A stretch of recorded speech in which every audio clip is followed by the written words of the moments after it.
Hello, this is JP and welcome to a new video. Today I'm going to talk about 5 books that are written by Mexican authors. So the month of September is basically over, and for those of you who don't know, September is the month where we celebrate our Independence Day. So shocking, it's not Cinco de Mayo, it's actually in September, and so I think it's a perfect time to recommend books by Mexican authors. And I also think it would be very nice to create a new challenge slash goal for me where I read at least 5 books every year that are written by Mexican authors. I don't have an easy way to get books from Mexican authors, and unfortunately, a lot of them are not translated and they're only sold in Mexico. So I think it's why I put it at kind of that number and not higher. But when I go back to Mexico, or every time I go back, I would love to buy a couple of books to at least have always new books that are coming out from my country. So that is basically the theme of this video. So I'm just gonna start. And I will also say when these books have translations in case people that don't speak Spanish that are watching this feel like reading them. So let's get started. So the first book that I'm going to talk about is Umami by Laia Jufresa. Editing JB here. I realized that I did a really bad job talking about the premise of Umami, so I just wanted to talk a bit better about it. So basically, this book follows an old man who lost his wife, and I know that sounds like the woman in fridge trope, and I mean it is kind of it, but in this story, the wife is so alive through the memory of this man, and he's constantly kind of having conversations with her and thinking about her and remembering her, and so she's kind of as much of a character as anyone else in the story, and his part of the story has obviously a lot to do with grief, and he's kind of coping with technology and with his life without her in a very kind of sad but funny way. It reminds me a bit of a man called Uwe.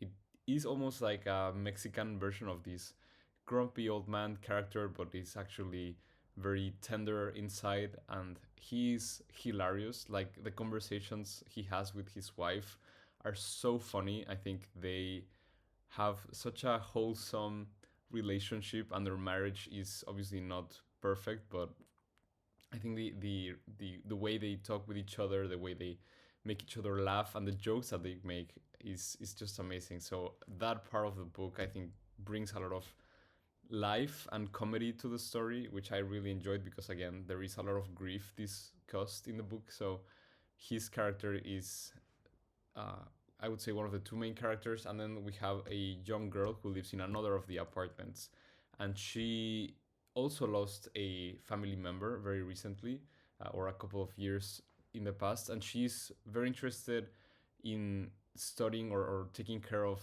the garden of this house. And because the old man was a scientist in agriculture, she gets kind of drawn to him through that, and so they have this relationship together, and she's going through her own coming of age, but also trying to move forward from the ghost of this family member that kind of they passed away, and she obviously misses this family member, but she's also trying to move forward with her life. I mean, she again was kind of young, so she doesn't have so many memories of them, and so she's kind of battling with how her parents are obviously grieving the death of this family member, but she's just trying to make her life. And I think these two characters are the backbone of the story, but the other people that live in this house are also very interesting to follow.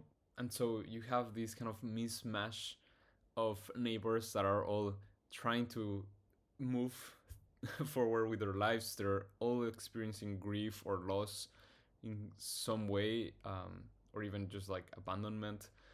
And the story is told backwards in time, which I think was very interesting, but it's not like they're all in the present and every story is going backwards, but rather each story it starts in a different point in time, and they're all going backwards, but in different years. I don't know if that makes sense, but it's very interesting because of this metaphor of agriculture that is woven through the story. Everyone is kind of digging in the ground for their past and for memory. And I thought it was amazing. Not only is it extremely funny, but also sad and tender at times. The book has to do with grief and with growing up, and also with partnership, and just living in Mexico City as well. I also want to thank my friend Nati Erdman. I think she recommended me this book a long time ago.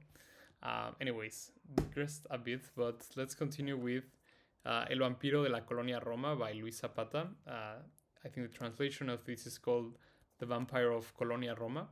And this is a very important book in queer history in Mexico, because I'm pretty sure it's the first queer book that was published in Mexico, at least in terms of an openly queer character living a very, very queer life. I could imagine that there were other queer characters published before, but were like side characters, or maybe it was just implied that they were part of the community. But El Vampiro de la Colonia Roma, with its main character Adonis, is basically a pillar of queer literature in Mexico, because it was, a mass marketed or mass published book with a gay character at its forefront. And it also narrates a lot of what it meant to be a gay man in Mexico City in the 70s, I want to say. 80s, I'm really bad with history. I think it was very fascinating to see not only how queer people spoke at that time, what were some of the code words that they use, what were some of the places that they would go to find other queer people, and some of the challenges that gay men were facing at the time. I think it's fascinating. It's not necessarily a happy book, but it's also not like completely dramatic. This character is just kind of living life with all the hardships that entails, and he's also a sex worker, so that was also kind of interesting to see represented again in a book that was published a while ago. Just a very, very interesting story. It's also narrated, I'm pretty sure, as an interview, so you are kind of flipping back and forth in time a lot, and getting to know the story of this man is just very eye-opening, I think, and very relevant, especially for me as a queer man from Mexico. So I just really, really enjoyed hearing this story of Adonis. Let's continue with a book that I just finished literally yesterday, and I'm sorry if the letters are hard to read, but this is Ansibles, Perfiladores, y otras máquinas de ingenio by Andrea Chapaila. I know that this book is not translated to English, at least not yet. I think it might be getting a translation soon enough. It's also a book that I talked about in one of my previous videos because I love this cover. This is a short story collection of science fiction short stories written by Andrea Chapaila, and a lot of them have to do with science fiction set in especially Mexico City. Some of them are a bit more like generic science fiction, and I do think that those that are using Mexico City especially as a way to heighten in some way the ideas of the science fiction story were my favorite.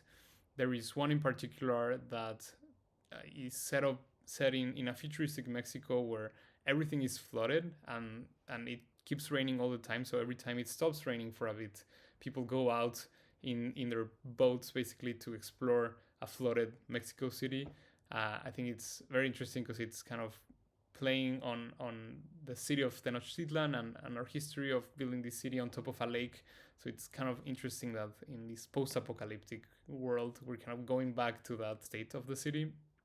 And it pretty much is alluding to the cover, which I loved. So this story was amazing, and the characters are just taking a boat ride around Mexico City, flooded, and trying to look down into the city and its lights, and it's beautiful. It's also queer. It's a magical story of coming of age. Another of the stories that I really, really liked is called 90% Real, and basically a lot of these stories have gadgets or some kind of technological device that affects reality in some way. And in this one in particular, the main character wakes up and they have a glitch in their kind of operating system that uses filters and augmented reality to change what the main character is seeing or what people are seeing on the streets and kind of hide very degraded Mexico City. And so this character is just walking around the city with this glitched version of reality, and at some points they kind of can't distinguish if what they're seeing is real or not, which I know it sounds very common for science fiction, but I think it's very cool to use Mexico City for this. And we in Mexico have a recurring joke that some things are so bizarre or unique that you only see them in Mexico City. So I thought it was super, super funny that they use this kind of internal joke that we have in Mexico to discuss how the character is going around seeing some things that might not make sense, and yet they're not sure if that is reality or just part of this bug. And so, yeah, Ansibles, Perfiladores, and Otras Máquinas de Ingenio, very, very good short story collection, very recently published also, so go ahead and support this new author. The next book that I will talk about is Entre Villa y una mujer desnuda by Sabina Berman. This is a book that I read a long, long time ago when I was in school. That's why it has my my name, which is a bit awkward. But this also has a translation. I think it's called Between Pancho Villa and a Naked Woman. It also has a movie if you're into that. And this is a theater, a play about kind of the power dynamics in a relationship. You have this woman that has been dating a guy for a while, and this guy is obsessed with Mexican history and the revolution, so he's writing a book about Pancho Villa, one of our revolutionaries of that time. And so in the stage, you have both the woman and her lover, and Pancho Villa is also fictionally as a character, but also part of the play. And the lines between what's real and what's not blur a bit, and there's a lot of symbolisms and parallelisms between man and Pancho Villa, and it's also doing a lot of kind of subtle characterization and deconstruction of masculinity. It's a very short play, so I wouldn't say it's kind of a very, very profound work in this topic, but I think it's very funny. And also I'm pretty sure that for the time that it was written, it was probably very revolutionary, no pun intended. I know that Sabina Berman, the author, was part of a group of women that was writing feminist literature at the time, and so I'm not sure how easy it was to publish stories as a woman, probably very hard, and especially stories that make fun of the patriarchy system. And so I think it has very good female characters that use power in different ways. So I don't know. I think it's a very, very clever play, and it's also funny, very short. I would really, really recommend it. And last but not least, we have Entre los Rotos by Alaide Ventura Medina. This is another book that I talked about in one of my other videos, and so I'll be brief, but basically it's the story of a girl that's looking at pictures from her life, and each of these pictures narrate obviously a moment that was meaningful for her, and so she's looking at them kind of in random order, so you get this collage narrative of her life when she's remembering things that may or may not have played a big role in her childhood, in her relationship with her family, and how fragmented memory can be. I think it was a very, very heartbreaking story, and there was a lot that I could relate to with this character. I will not talk so much more about it other than that. That concludes the first part of this video.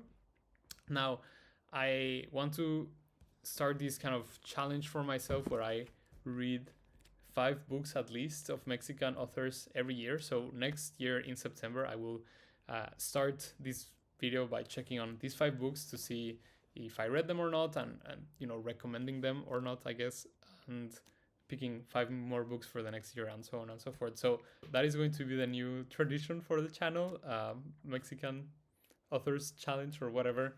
And so these are the 5 books that I want to read between now and next Independence Day next year. So let's just get into them. So the first one is El Invencible Verano de Liliana by Cristina Rivera Garza. This book very recently won the Pulitzer Prize, I think, in the autobiography category. And this is a fictional autobiography by the author narrating the story, the very unfortunate story of the murder of her sister. This happened in real life, and the author uses, I think, this novel to kind of go through her own journey and the investigation and how she's looking for justice.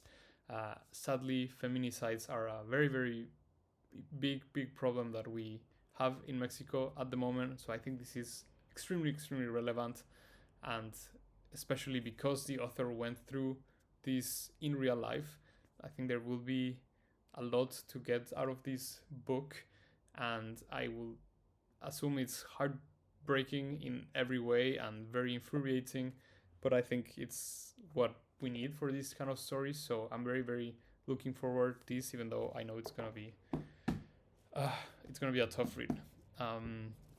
So let's continue. This one is still there's me in the plastic wrapping. It's called Conjunto Vacío, which is a super cool name, by Veronica Gerber Pichechi. Butchering that name. And let me just open this because I don't know so much about this novel other than the fact that the main author uses like set theory basically and maybe mathematics to kind of explain things. I can show you a couple of pictures. There's like some diagrams, and I know this sounds like super nerdy and fastidious, but I've heard from a couple of friends that are not into math and nerdy stuff that it's amazing. So I think it's not meant to be super tedious or anything, but rather just use some concepts of like theory, set theory and math to explain how this character is feeling. I think it sounds amazing. And yeah, super looking forward to those diagrams.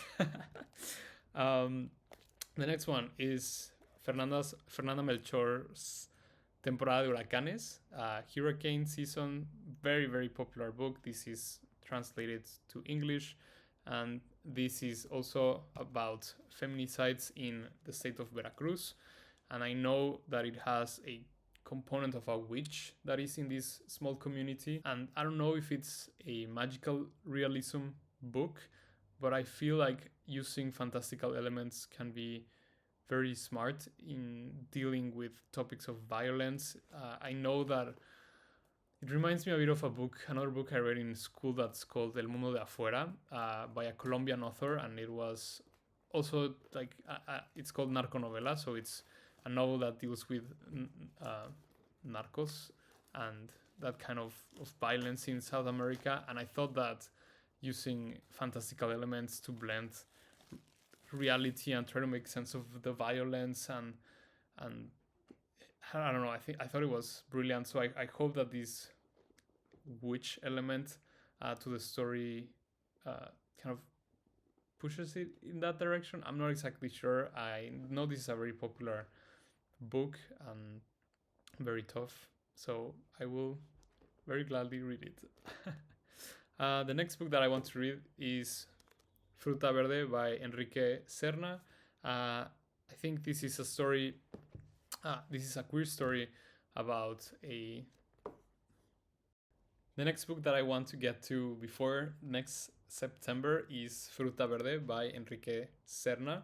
This is the first book that I read by this author, and I have heard him recommended a lot of times in videos of queer Mexican authors, so I just was interested in trying out one of his works. This book is basically about a character that is, I think he just broke up with his girlfriend or something, and so he is kind of in this state of trying to explore his sexuality and like go through his pain, and this kind of character. He has a gay friend that I think is part of the whole mix, and then the guy's mom, I think is a woman that has like a very high moral kind of standing, or at least she pretends to, but she becomes infatuated with a younger man. And so I think the books follows the lives of these people and how they explore morality and connection. And I don't know so much about the story, but I have heard that this author is really good. So I always look forward to reading more queer books about, especially from Mexican authors. So that's basically why I picked it up. I think the cover is pretty cool. So that's Fruta Verde. And then last but not least, we have Desierto Sonoro by Valeria Luiseggi. I think this is actually a collaboration with Daniel Saldaña Paris. Not exactly sure. I think the author is Mexican but living in the United States. So this book might actually be a translation from English to Spanish. But the author is, I think she, alongside this Daniel Saldaña Paris, translated it together. So I think that's interesting, right? Mexican author writing a book in English and then translating it herself with someone else to Spanish. Anyways, I digress. But I think that's actually very relevant because the story is about migration. And at least from the excerpt, I know that the story follows a family that is driving through the Mexican desert of Sonora, and the parents are talking about their histories in Mexico, and the children are in the backseat listening to them kind of narrate this whole picture about what Mexico is, and going to the United States. And so I don't know so much more beyond that, but it's obviously a lot on family and migration and belonging and identity. So I think it looks very interesting. So that's basically the 5 books that I want to read before next September, and some recommendations for Mexican authors. So I hope you like this, and let me know if you have any recommendation. That's it for this video, and have a great day.